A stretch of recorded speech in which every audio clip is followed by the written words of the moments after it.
성실, 정직. 제가 좋아하는 단어 중에 하나입니다. 하지만 정작 잘 행하지 못하는 부끄러운 단어입니다. 이번 주 월요일부터 재개한 방송인데 2번 방송을 쉬게 되었습니다. 2번 모두 직장에서 일이 늦게 끝났기 때문이었죠. 2번의 방송을 메꾸기 위해 어제 방송을 녹음할 시간이 있었습니다. 하지만 가족을 위해 사용했습니다. 그럴 만한 일도 있었습니다. 아침에 일어나 보니 저녁에 카톡이 와 있었습니다.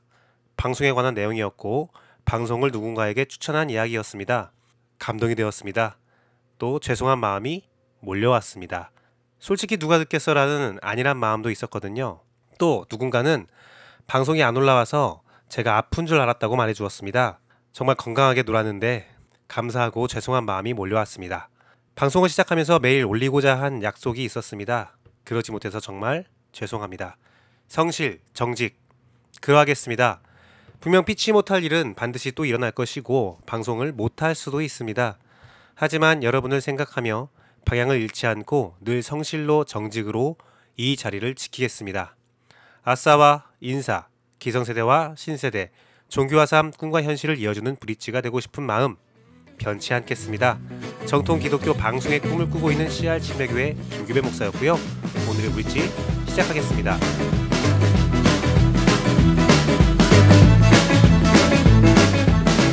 오늘 큐티한 남자의 본문은 시편 92편입니다. 시편은 유지 피터슨의 메시지로 읽어드리겠습니다. 비상업적인 목적으로는 50절까지 인용할 수 있으니 하루에 50절 이상은 읽지 않도록 하겠습니다. 시편 92편 안식일에 부르는 노래. 하나님, 주께 감사드리며 지극히 높으신 하나님을 찬송하는 일 얼마나 아름다운지요. 새벽마다 주님의 사랑을 선포하고 검은고와 하프, 장엄한 현악기 소리에 맞춰 주님의 성실하심을 밤새 노래합니다. 하나님, 주께서 나를 복되게 하셨으니 주께서 행하신 일을 보고 내가 기뻐 소리칩니다. 하나님, 주께서 행하신 일 참으로 놀랍습니다. 주님의 생각은 참으로 깊습니다.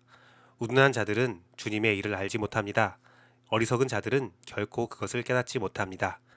악인들이 자주처럼 일어나고 악한 남녀가 세상을 차지해도 주께서 그들을 베어 넘어뜨리시고 단번에 끝장내십니다.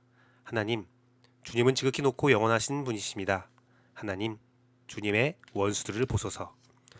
주님의 원수들을 보소서. 모두 망했습니다.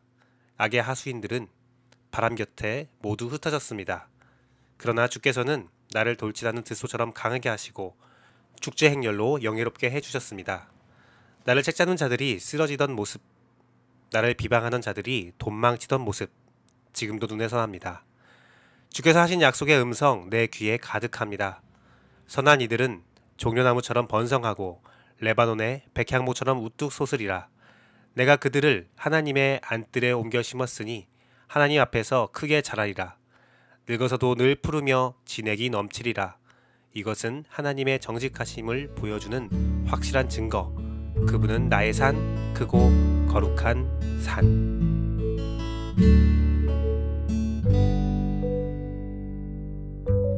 안식을 안식답게. 안식일에 부르는 노래라는 부제의 시편이었습니다.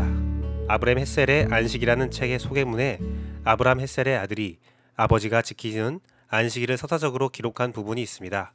그 부분을 보면 정말 여유롭게 하나님이 주신 자연과 가정, 관계들을 묵상하며 쉬는 모습이 보여집니다. 주님이 주신 자연과 환경을 감사함으로 받아들이는 모습입니다. 그것은 하나님께서 처음 창조하신 시간이라는 세상에서 하나님을 충만히 느끼는 일이었습니다. 오늘 시편은 주님의 인도하심과 질서를 찬양하며 하나님께 영광을 돌립니다. 이 세상을 바르게 이해하고 이 세상에서 하나님의 통치를 간절히 소망합니다. 가만히 하나님의 행하심을 묵상하고 하나님의 정직과 살아계심을 확신하며 고백합니다.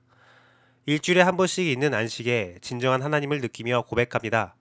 안식이란 책에서는 안식의 개념이 일을 위해 쉬는 것이 아니라 쉬기 위해 일을 한다라고 발상의 전환을 주었습니다.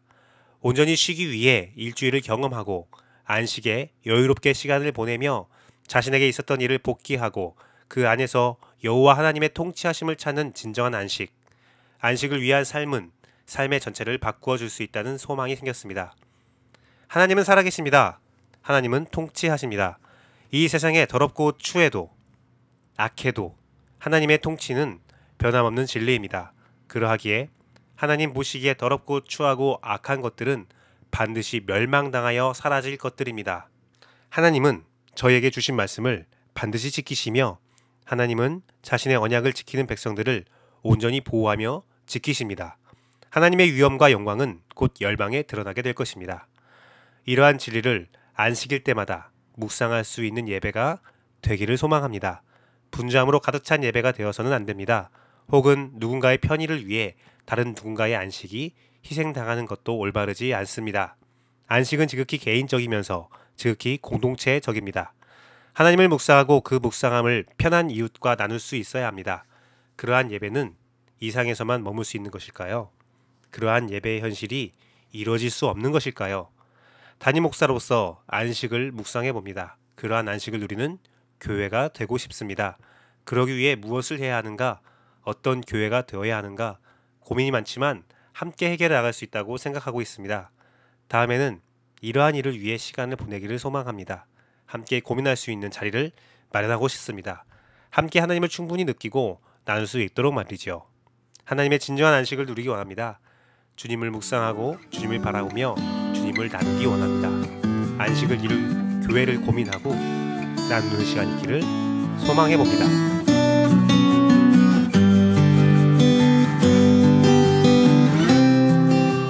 오늘은 동화로 보는 세상. 브릿지는 어린이들을 위한 방송도 하고 있어요. 아이들을 위한 동화를 소개하는 시간인데요. 어른들이 보고 혹시 자녀가 있다면 이러한 동화를 한번 읽어주는 것도 참 의미가 있다는 생각이 듭니다. 오늘의 동화는 초코곰 젤리곰입니다. 이 동화는 상당히 재밌으면서도 의미가 깊은 동화입니다. 자료를 보니 로자 파크스 사건이 모티브라고 합니다. 흑인 여성인 로자 파크스가 버스 앞쪽 백인 좌석에 앉아 있다가 경찰에 체포되어 재판받은 사건입니다. 동화를 보면 초코곰과 젤리곰이 나옵니다. 아이들은 잘 이해할 수 없지만 어른들이 그림을 보면 초코곰은 상대적으로 안 좋은 대우를 받는 것으로 느껴집니다. 직업도 별로 좋지 않고요. 수영장도 젤리곰 등 다른 과자들이 놀고 있는 수영장에서 떨어지는 물을 사용해서 놀고 있습니다. 또 그쪽으로 올라가는 사다리를 과자들이 웃으면서 끊어버렸습니다. 동화의 주인공인 초코곰과 젤리곰은 결혼한 것으로도 보여집니다. 하지만 사회는 그들을 떨어뜨려 놓았습니다. 그들은 차별 없는 가장 맛있는 나라를 찾아 떠납니다. 세계를 돌아다니지만 사람들의 차별은 변함이 없고 가장 맛있는 나라를 찾지 못합니다. 그들은 행복할 수 있을까요? 동화를 보면 행복을 찾을 수 있습니다. 동화를 읽으면 오늘날 차별을 생각해 봅니다. 차별에 대하여 많은 의견이 있지만 문제 해결의 핵심은 법 문제가 아닌 가치의 문제로 이해하는 것에 있다고 생각합니다.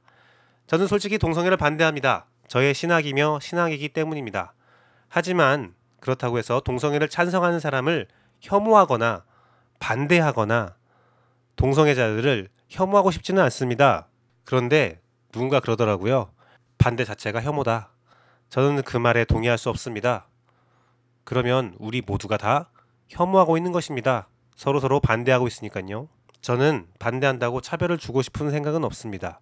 물론 제가 믿는 신앙에서 구원에는 차별이 있을 수밖에 없습니다. 하지만 강도, 살인, 도적질, 거짓, 게으름 등 신앙에서 다루는 다른 죄와 동일하게 생각하고 여기고 있습니다. 죄의 문제가 해결되지 않아도 문제의식을 가지고 그것을 해결하려고 고민하는 자에게는 저는 함께할 생각을 가지고 있습니다. 다른 죄악도 마찬가지로 다루면서 함께하고 있으니까요. 이것조차 혐오라고 생각한다면 그 가치 판단도 맞는 것이겠지요. 하지만 그로 인해 법적인 제재를 가하겠다면 그것은 잘못된 것입니다. 하지만 그것 또한 민주적인 절차에 의해서 사회적 합의에 의해 합법화된다면 저는 사회의 일원으로 따를 수밖에 없겠지요. 그래도 저의 가치는 변함없을 것이고 주장도 변함없을 것입니다. 그것에 대한 피해는 받아들입니다. 제가 책임을 져야겠죠. 사회적 가치와 합의로 만들어진 법이라면요. 하지만 이러한 가치와 합의는 분명히 반발이 예상됩니다. 그러니 법적인 절차와 강제성이 아니라 혐오의 문제가 아니라 가치의 문제로 여기고 해법을 평화적으로 찾아야 합니다. 그것이 가장 맛있는 나라입니다. 가장 맛있다는 것은 단순히 달콤한 것으로 끝나는 것이 아니라 건강에 좋아야 합니다. 가장 맛있는 나라는 하나가 되어서 어우러진 사회였습니다. 그것이 가장 맛있는 것입니다. 오늘은 여기까지 하겠습니다. 감사합니다.